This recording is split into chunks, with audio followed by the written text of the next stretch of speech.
சென்னை கிண்டியில் உள்ள அண்ணா பல்கலைக்கழகத்தில் மாணவி பாலியல் வன்கொடுமைக்கு ஆளான வழக்கில் போலீசார் கோட்டூர்புரத்தைச் சேர்ந்த ஞானசேகரனை கைது.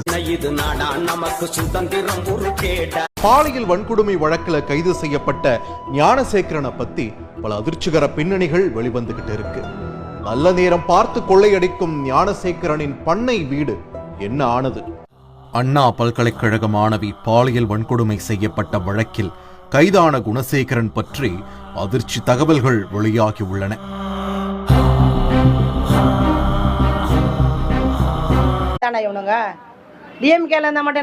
பெரிய கொம்பா ஒண்ணு பொதுமக்களை இந்த மாதிரி ஆளுங்களை பொதுமக்களை கூட சாவடிப்பாங்க, கண்டிப்பா சாவடிப்பாங்க.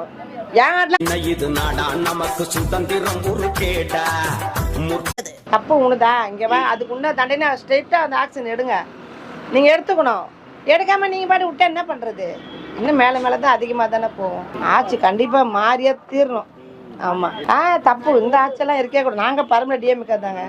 எனக்கு 16 வயசுல ஓட்டு, எனக்கு 51 வயசு 61 வயசு ஆகுது. இன்ன வரைக்குமே நான் டிஎம்கே ஓட்டு தான் போடுறேன்.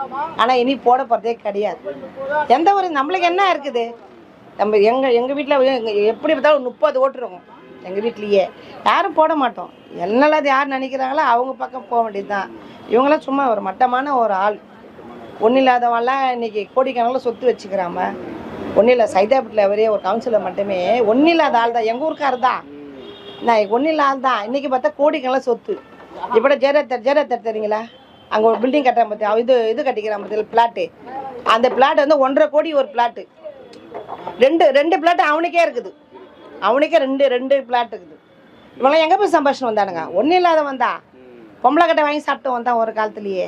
ஆனால் இன்றைக்கி அவன் அதுலேயே 2 கோடி 2 பிளாட் அவந்துன்னா எவ்வளோக்கு அது 3 கோடி ஒரு பிளாட் இவங்களே வச்சுக்கிறான். ஏகப்பட்ட சொத்து சேர்த்து வச்சுக்கிறானுங்க. என்ன நம்ம போய் ஒன்றும் எங்கள் பேரனுக்கு போயிட்டு ஒரு ஸ்கூலுக்கு கேட்குறோம். அதெல்லாம் ஒன்றும் பண்ண முடியாதுமா, அதெல்லாம் ஒன்றும் பண்ண முடியாது. சும்மா வந்து நினைக்கிறீங்க அப்படின்றான். என்ன சொல்கிறது?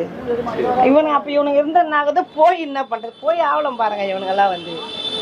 அவ்வளோதான், வேற என்ன பண்ணுறது? இப்போ அந்த இந்த அண்ணா சொன்ன இல்லையா, அவன் பொண்டாட்டியை கூட்டிட்டு போயிட்டுப்பானா?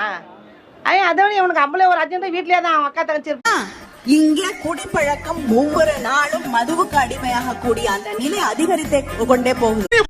என்ன இது நாடா? நமக்கு சுதந்திரம் ஒரு கேடா, முற்போக்கு கருத்துக்களை முன்னிறுத்தி போடா. என்ன திமுகவுக்கும் ஏடிஎம்கேக்கும் ஓட்டு போட்டதுக்கு பொண்டாட்டி பிள்ளைகளோட தெருவுல வந்தது மட்டும்தான் மிச்சம். இனிமேலும் மக்களுக்கு தெரிந்தாட்டா எங்க ஒரு நாள் என்